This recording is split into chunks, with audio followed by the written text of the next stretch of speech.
विधानसभा मतदारसंघात अजित पवार राष्ट्रवादीचे विद्यमान आमदार अण्णा बनसोडे यांची उमेदवारी आतापर्यंत निश्चित मानली जात होती व आहे। पण पिंपरी चिंचवड आणि जिल्हाध्यक्षपदी काल नियुक्ती झालेले योगेश बहल यांच्या आजच्या दिनांक 22 रोजीच्या पहिल्याच पत्रकार परिषदेतून ती दोलायमान झाल्याचे दिसून आले। त्यामुळे युतीत चिंचवडला जशी भाकरी फिरली तशी ती पिंपरीतही फिरणार का अशी चर्चा सुरू झाली। या महिन्याच्या 7 तारखेला नियुक्तीची घोषणा झालेले अजित पवार यांचे अत्यंत विश्वासू असे बहल यांना 2 आठवड्यानंतर त्यांच्या नियुक्तीचे पत्र काल दिनांक 21 रोजी मिळाले। त्यानंतर त्यांनी आज पिंपरीच नाही तर शहरातील भोसरी आणि चिंचवड अशा तिन्ही जागा युती राखणार असल्याचा दावा केला।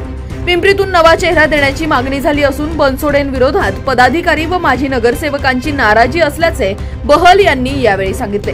यातून अजितदादांना त्यांच्या प्रत्येक बंडात शेवटपर्यंत साथ दिलेले त्यांचे कट्टर समर्थक आमदार बनसोडेंची उमेदवारी दोलायमान झाल्याचे संकेत मिळाले। युतीत चिंचवडला जसे विद्यमान आमदार अश्विनी जगताप यांचे तिकीट यावेळी कापण्यात आले तसे पिंपरीलाही होऊन तेथे नवा चेहरा दिसणार का अशी चर्चाही रंगली।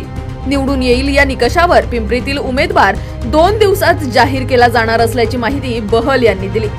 पिंपरीत इच्छुक असलेल्या पक्षातीलच बनसोडेंसह काळूराम पवार नाही तर युतीतील इतर 2 पक्षांच्या इच्छुकांची नावांची मोठी संत्री बहल यांनी यावेळी वाचून दाखवली। त्यात शिवसेनेचे माजी आमदार ॲडव्होकेट गौतम चाबुकस्वार, आरपीआयच्या माजी नगरसेविका चंद्रकांता सोनकांबळे, भाजपच्या ज्येष्ठ माजी नगरसेविका आणि स्थायी समिती अध्यक्ष सीमा सावळे, तेजस्विनी कदम या तर उमेदवारीसाठी राष्ट्रवादीत येण्यास तयार असल्याचे त्यांनी सांगितले। त्यासाठी त्यांनी अजितदादांची भेटही घेतली असल्याची माहिती बहल यांनी दिली। शिवसेनेचे माजी नगरसेवक जितेंद्र ननावरे यांची शिफारस त्यांचे खासदार श्रीरंग बारणे यांनी केली असल्याचे ते म्हणाले।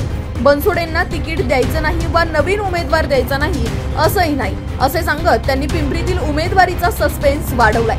मात्र ती इलेक्टिव्ह मेरिट पाहून दिली जाईल असे बहल यांनी स्पष्ट केले। यातून बनसोडेंना पुन्हा पिंपरीत संधी मिळणार की तेथे नवा चेहरा येणार याविषयी आपल्याला काय वाटते ते कमेंट करून आम्हाला कळवा।